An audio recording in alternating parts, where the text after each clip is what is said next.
사도 요한이 보좌에 앉으신 이를 보게 되었어요. 보좌에 앉으신 이가 하나님이었습니다. 그래서 요한계시록 4장에서는 보좌에 앉으신 이 하나님에 대한 부분을 중요하게 다뤘는데요, 그 하나님에게 뭔가가 가지고 있는 것을 보게 됩니다. 5장 1절을 보겠습니다.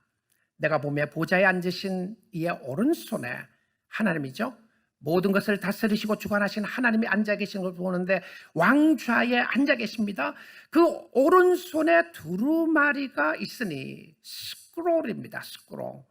옛날에 성경을 썼던 두루마리입니다. 두루마리가 있는데 그 두루마리에 안팎으로 썼고 글이 써여 있어요. 앞뒤로 빼곡하게 글이 쓰여 있는 것을 보는데, 그 두루마리가 롤돼서 말아져서 두루마리가 있는데 그것이 7인으로 봉하였더라. 시열돼 있어요. 자, 지금 요한이 이것을 보는데 뭔가가 있는 거예요. 앞으로 일어날 일들이 다 적혀 있는데 보지 못했어요. 볼 수가 없는 거예요. 그러니까 주위에서 천사야 하는 소리가 들리기 시작하랍니다. 누가 이 두루마리를 펴며 그 인을 떼기에 합당하냐, 이렇게 물어봐요. 도대체 who can break the seal? 이 도장 찍히는 것을 열어볼 수 있는 사람이 누구인가? 누가 이것을 떼기에 합당한 사람이 어디 있는가? 하늘에나 땅에나 땅 아래나 이 책을 펼 수 있는 사람을 찾는데 아무도 없는 거예요. 그때 요한이 큰 소리로 울게 됩니다. 사도 요한이 대성통곡을 하면서 뭔가가 있는데 이것을 볼 수가 없어요. 하나님이 가지고 있단 말입니다. 자, 이 두루마리의 책에 있는 모든 부분은 하나님의 완벽한 계획입니다. 하나님의 일어날 일들을 하나님이 다 가지고 계시는데, 하나님이 하시는 일 가운데 우연이라고는 없습니다. 우연히 일어나는 일도 없고요, 막연하게 일어나는 일도 없고, 하나님 모르게 일어나는 일 없어요. 하나님이 다 책에 의해서 다 이루어지고 있는데 도대체 누가 이 일을 뗄 수가 있겠는가? 모세도 아니었습니다. 믿음의 조상 아브라함도 아니었고요, 다윗도 아니었고, 천사들도 아니었어요. 24장로들도 아니었고, 그뿐만이 아니라 내 생물들을 상징하는 천사들도 아니었고, 아무도 이 일을 뗄 사람이, 합당한 사람이 없는 거예요. 이것을 확인하고 난 이후에 사도 요한이 크게 우는데요, 뭔가 비밀이 담겨 있는데 비밀을 볼 수가 없는 거예요. 얼마나 가슴이 아파서 울었겠습니까? 울고 있는데 옆에 있는 천사 중에 한 사람이 이야기를 합니다. 그 천사 중에 한 사람이 아니라 옆에 있는 장로 중에 한 사람이 이야기를 해요. 천사가 아니라 장로가요. 사도 요한에게 이야기를 합니다. 울지 마라. Do not cry. 울지 마라 라고 이렇게 이야기를 합니다. 5절이에요. 장로 중에 한 사람이 내게 말하되 울지 말라. 유다 지파의 사자, 여기에 라이언입니다. 라이언. 유다 지파의 사자 다윗의 뿌리가 이기었으니 그 두루마리와 그 7인을 떼시리라 하더라. 자, 누가 이 일을 뗄 수 있느냐 하면 유다 지파의 사자가 다윗의 뿌리가 되는 그 사람이 뗀다, 이 부분이에요. 그런데 왜 그러냐면 그 사람이 이기였기 때문에 그렇다 이야기를 합니다. 우리는 그가 누군지 압니다. 예수죠. 예수님이었어요. 천사 중에 한 사람이 아니라 장로 중에 한 사람이 경험한 것인데, 다윗의 뿌리였던 예수 그리스도가 십자가상에서 사단과 싸움에서 이기셨고 그가 죽으심으로 말미암아 다시 부활하게 되는 역사가 있었어요. 이 말씀이 구약 성경의 성취 중에 하나입니다. 믿음의 조상 야곱이 유다를 축복을 하면서 이렇게 말했어요. 그가 하나님의 강권적인 역사하심으로 유다 지파에 대해서 말씀하는 축복의 역사였는데요, 창세기 49장 9절 10절입니다. 유다는 사자 새끼로다. 자, 지금 표현입니다. 여러분, 성경에 나오는 사자를 이야기했을 때는 용맹스러움, 힘을 상징했어요. 그러니까 사자는 최고의 힘을 가진 동물로 사자를 이야기했어요. 유다가 누구냐 하면 그가 사자라고 표현한 겁니다. 힘이 가장 있는 지파가 되겠다는 것이죠. 내 아들아, 너는 움킨 것을 찢고 올라갔도다. 그가 엎드리고 움크림이 숫사자 같고 암사자 같으니 누가 그를 범할 수 있으랴. 누가 그와 싸워서 이길 수 있겠는가, 이런 표현이에요. 유다의 지파 중에 사자의 모습이었습니다. 자, 그리고 10절에 가서요 봅니다. 10절에 보면 이렇게 말씀이 되어 있어요. 큐가 유다를 떠나지 아니하며, 여기 나오는 큐가 셉터입니다. 왕이 가지고 있는 지팡이와 같은 거예요. 지휘자가 가지고 있는 지팡이와 같은 겁니다. 이건 왕권을 상징하는 거예요. 큐가 유다를 떠나지 아니하며, 통치자의 지팡이가 그 발사에서 떠나지 아니하기를. 자, 그럼 무엇을 이야기하고 있죠? 유다 지파를 통해서 계속해서 왕이 태어날 것을 이야기합니다. 자, 언제까지예요? 실로가 오시기까지 이르리니, 유다 지파의 왕가는 언제까지 가느냐면 실로가 오면 끝나요. 이 실로가 누구냐면 메시아를 상징했어요. 우리가 이야기하는 예수가 오면 그 왕권이 끝나는데, 자, 그 다음에 보십시오. 그가 누구냐면 실로입니다. 예수예요. 메시아입니다.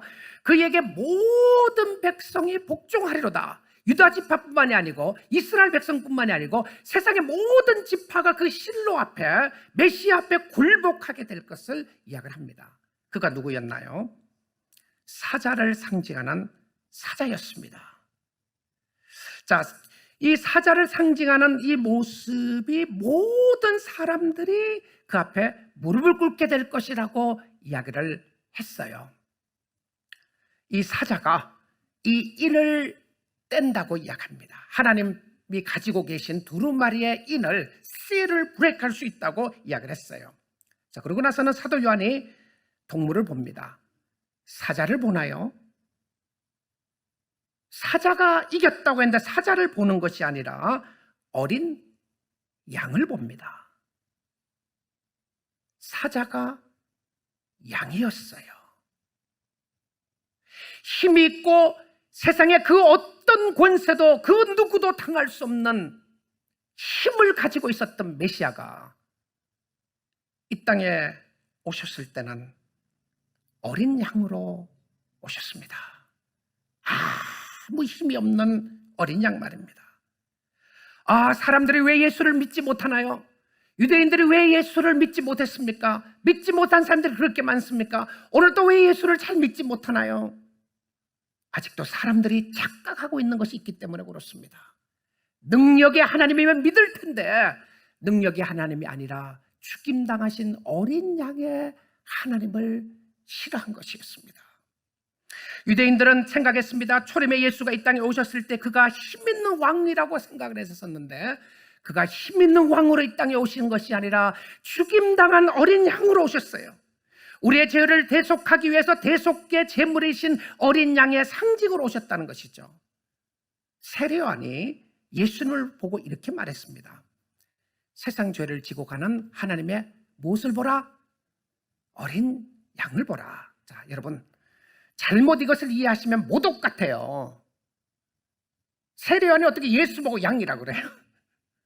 세상 죄를 지고 가는 하나님의 어린 양이라고 예수 보고 어떻게 이야기할 수 있어요? 그런데 우리가 구약 성경을 안다면 이 어린 양이 세상의 모든 죄를 지고 우리의 죄를 담당하시고 십자가에 죽으실 대속제물이라는 것을 알게 됩니다.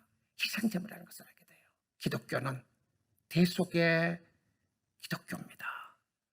누군가가 나를 대신해서 죽었다는 것을 알지 못한다면 우리는 기독교의 핵심적인 부분을 알지 못할 것이라는 사실입니다. 우리의 죄를 대속하기 위하여 대속제물이 되신 어린 양 예수였습니다. 힘이 없이 채찍에 맞아가면서 십자가를 지고 죽으시는 모습을 바라보면서 누가 그가 하나님인 줄 알았겠습니까? 십자가에 처참하게 죽어가는 그 메시아를 누가 믿으면 구원을 얻을 수 있다고 말할 수 있었겠어요? 지긋지긋한 십자가, 아침에 십자가 소리만 들어도 침을 뱉고 재수가 없었다고 생각했던 그 십자가, 조롱과 우울과 죄악된 상징을 표시했던 그 십자가에 무슨 구원이 있다고 말할 수 있겠습니까? 그러나 우리는 알고 있습니다. 힘이 없이 죽었다고 생각했던 어린 양이 사도 요한 앞에 천성에서 나타난 거예요. 천성에서 나타난데 보니까 그에게 모든 영광과 그에게 모든 권세와 그에게 모든 것을 다 주셨는데 그가 살아계시는 하나님이었습니다. 그가 세상을 다스리시고 세상을 통치하시는 만왕의 왕이었고 만주의 주가 되시는 예수 그리스도였다는 것입니다. 자, 이 부분은 예수가 양의 모습으로 변형됐다고 하는 부분이 아닙니다. 어린 양을 상징했던 부분이었고요, 어린 양 대신 하나님의 아들 예수 그리스도를 보여주기 위해서 그랬는데, 그의 모든 상징이 다윗의 뿌리요 유대의 사자가 이겼다고 되어 있는데, 요한이 본 것은 사자가 아니라 어린 양이었습니다. 한번 말씀 보겠습니다. 계시록 5장 6절인데요 내가 또 보니 보좌와, 하나님이 앉으신 보좌죠, 내 생물과, 우리가 그것은 천사들을 상징하는 것을 보았어요. 장로들 사이에, 24장로들은 신약 성경과 구약 성경에 대표하는 하나님의 백성들이었다는 것을 보았어요. 한 어린 양이 서 있는데, 그 사이 어린 양이 서 있는데 일찍 죽임을 당한 것 같더라. 예수 그리스도가 33살에 이 땅에 오셔서 일찍 죽임을 당했어요.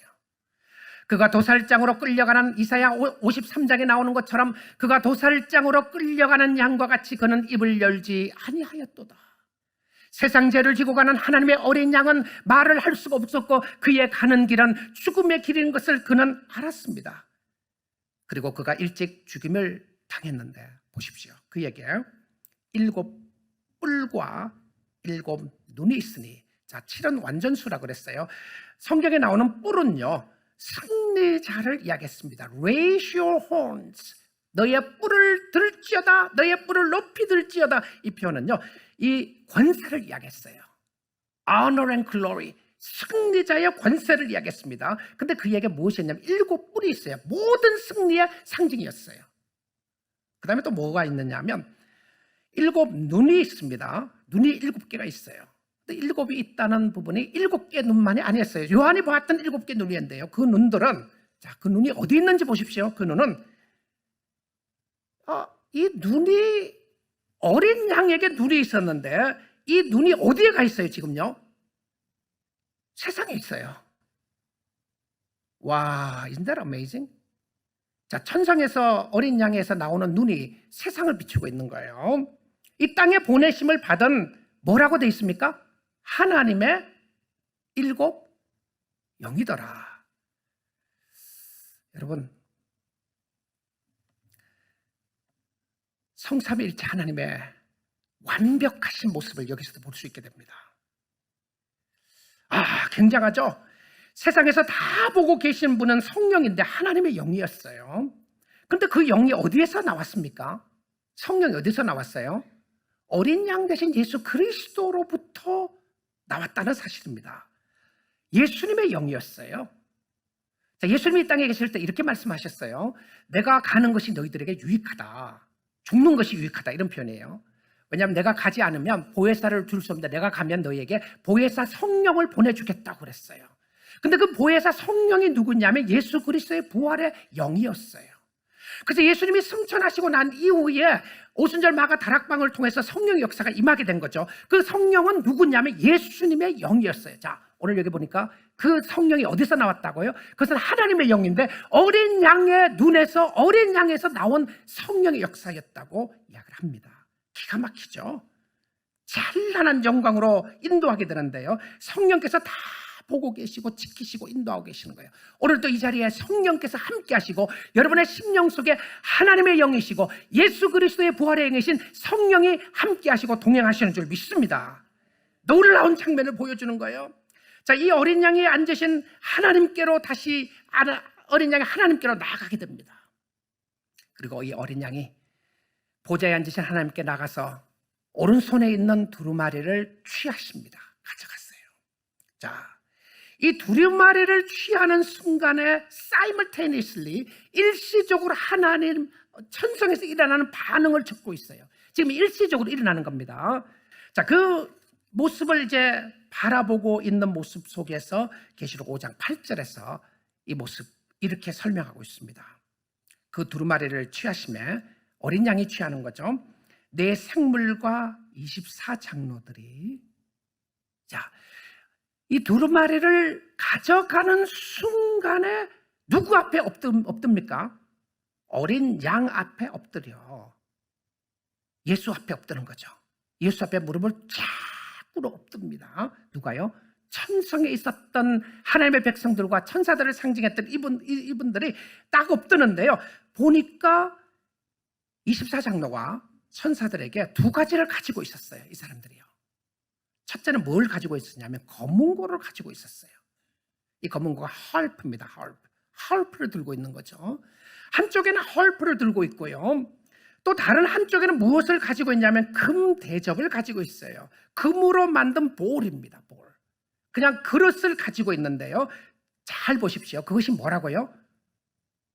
그 대접을 가지고 있는 그 향은 거기서 향이 쫙 올라오는데 향이 뭐라고요? 성도의 기도들이라. 기도할 수 있다는 것이 얼마나 큰 특권이고 영광인지요. 여러분, 기도하는 것이 영광이고 특권입니다. 여러분, 기도를 많이 올려드리세요. 기도를 많이 쌓아주세요. 왜냐하면 기도가 이런 모습으로 하나님 앞에 나아가는데요, 이 기도 응답이 위에서부터 밑으로 내려와요. 우리는 밑에서 위로 올리는데요, 응답은 위에서부터 밑으로 내려오는데 그 모습을 요한계시록 8장 3절 4절에서 이렇게 설명을 합니다. 또 다른 천사가 와서 제단 곁에 서서 금향로를 가지고 많은 향을 받았으니 이는 모든 성도의 기도와 합하여 보좌 앞 금제단에 드리고자 함이라. 기도가 쫙 올라갔죠? 향년에 대해서 올라갔어요. 자, 4절입니다. 이 향기가 성도의 기도와 함께 천사의 손으로부터 하나님 앞으로 올라가는지라. 기도의 놀라운 역사인데요, 여러분, 기도의 응답은 하나님이 하시는 것이고요, 예배는 하나님께 기도를 올려드리는 겁니다. 기도를 올려드리고 그들이 찬양을 하기 시작을 하는데요, 자, 이 기도를 올려드리자마자 일시적으로 일어나는 것이라고 그랬죠. 일시적으로 일어나는 모습인데, 이 기도를 올려드리고 난 다음에 찬양의 역사가 일어나기 시작합니다. 천성의 찬양인데요, 이 찬양이 세 그룹들이 다르게 찬양을 해요. 그게 코러스 찬양입니다. 세 그룹들이 찬양을 하는데, 그 찬양의 모습에 첫 번째 나오는 모습이요, 네 생물들과 24장로들이 찬양하는데, 찬양의 시작이 언제 하느냐가 중요합니다. 언제요? 하나님의 손으로부터 두루마리를 취하는 순간에 기도가 쫙 올라가게 되고요, 기도가 올라가는 순간에 갑자기 노래가 나오기 시작하는 거예요. 근데 그 찬양의 핵심이 누구였냐면 하나님이 아니었습니다. 어린 양이었어요. 죽임을 당한 어린 양에게 이야기를 하는데, 도대체 어린 양은 무엇을 했기에 그런 이야기가 일어나고 있습니까? 계시록 5장 9절에서 10절 보겠습니다. 그들이 새 노래를 불러 이르되 두루마리를 가지시고 그 인봉을 떼기에 합당하시도다. 일찍이 죽음을 당하사 각 족속과 방언과 백성과 나라 가운데 사람들을 피로 사서 하나님께 들으시고, 사람들을 피로 사서, 자, 이게 중요한 핵심 중에 하나입니다. 예수님이 어린 양이 흘리신 피는 하나님이 그에게 맡기신 백성들을 사기 위함이었습니다. purchased, 샀다고 하는 표현을 쓰죠. 샀다고 되어 있습니다. 자, 죄로 말미암아 죽어 있었던 우리를 하나님이 사시는데, 예수님이 이렇게 이야기했어요. 하나님이 나에게 주신 백성들을 내가 다 완성했습니다. 이루었습니다. 그래서 십자가상에서 다 이루었다라고 말씀하시죠. 구원 계획의 사역을 예수 그리스도가 완전히 다 이루으신 거예요. 예수 그리스도의 피로 사게 됐어요. 자신의 생명을 주고 우리를 살린 것이었습니다. 그래서 교회도 예수의 핏값으로 주고 산 교회라고 이야기를 합니다. 옆에 있는 여러분들도, 모든 하나님의 백성들은 예수 그리스도의 핏값으로 주고 사지 않고서는 아무도 하나님께 갈 수 없습니다. 그래서 하나님 앞에 다 드렸어요. 그래서 우리가 하나님의 백성이 된 거죠. 하나님 앞에서 이 땅에서 하나님의 나라 시민이 되며 우리 하나님 앞에서 제사장이 되는 역사가 일어나는데, 그 부분을 10절에서 설명을 합니다. 자, 보십시오. 그들로 우리 하나님 앞에서 나라와 제사장들을 삼으셨으니 그들이 땅에서 왕노릇 하리로다 하더라. 지금 이게 누구를 상징했나요? 이 땅에 살아있는 저와 여러분이에요. 보세요. 땅에서 왕노릇 한다고 되어 있습니다. 자, 세상적인 관점으로 보게 되면 예수 믿는 사람들이 너무 약하고 핍박도 당하고 어려움을 당하고 힘든 일도 당하는 것 같은데, 하나님의 나라의 관점들로 보니까 여러분과 제가 누구냐면 나라가 하나님의 나라에 속한 백성들이고요, 제사장들이고, 그리고 왕이었어요. 여러분, 자신감을 가지세요.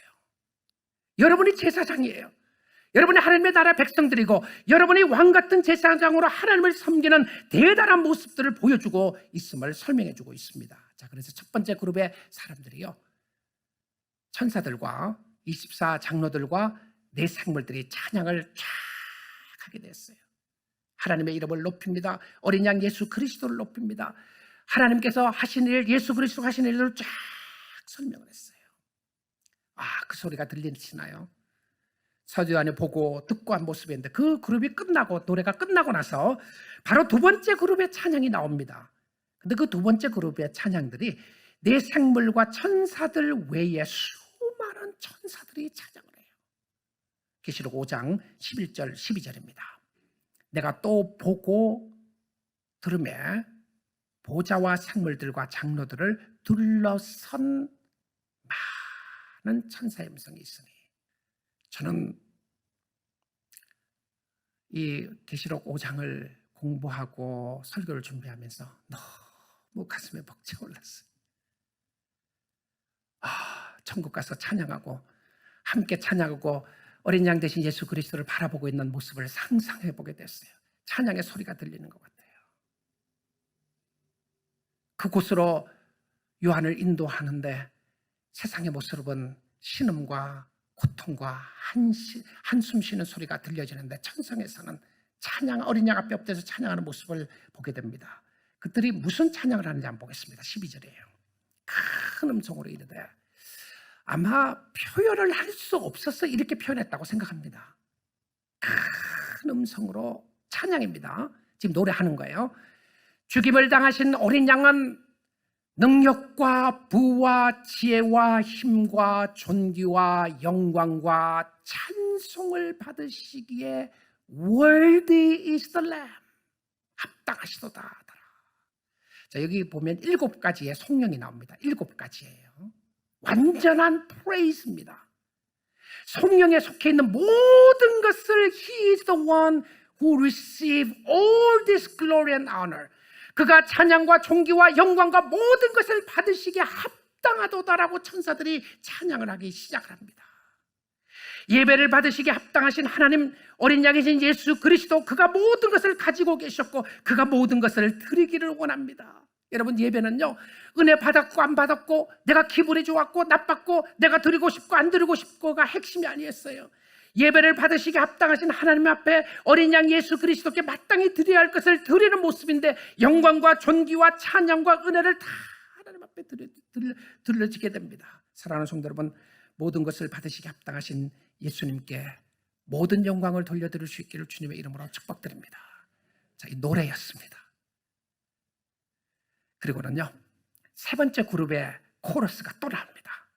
이 한 번 노래가 끝나고 나니까 다른 그룹에 나오는데, 세 번째 그룹의 노래는 더 큰 그룹의 찬양이 나와요.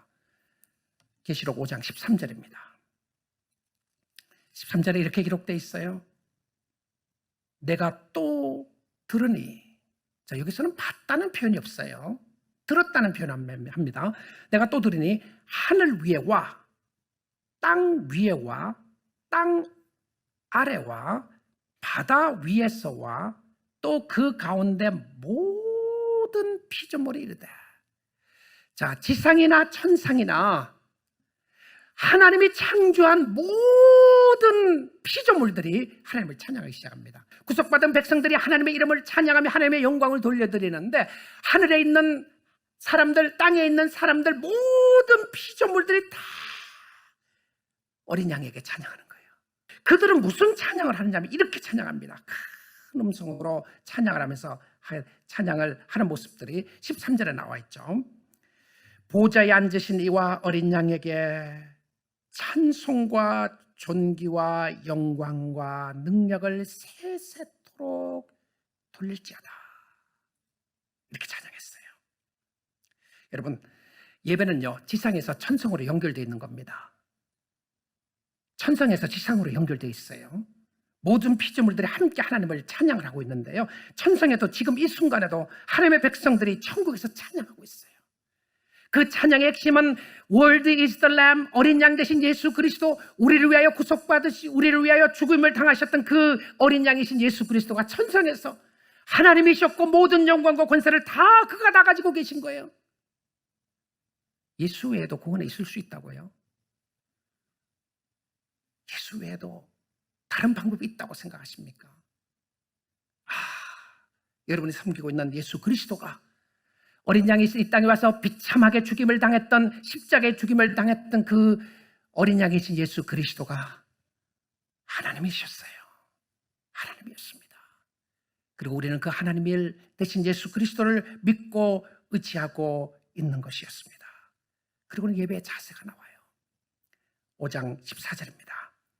내 생물이 이르되 아멘 하고, 예배의 마지막의 부분은 아멘이죠.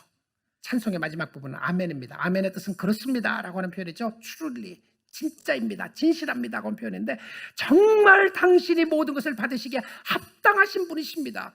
예배를 받으시기에 합당한 분은 여러분도 아니고 저도 아니고 세상에 그 누구도 아니고 하나님이셨어요.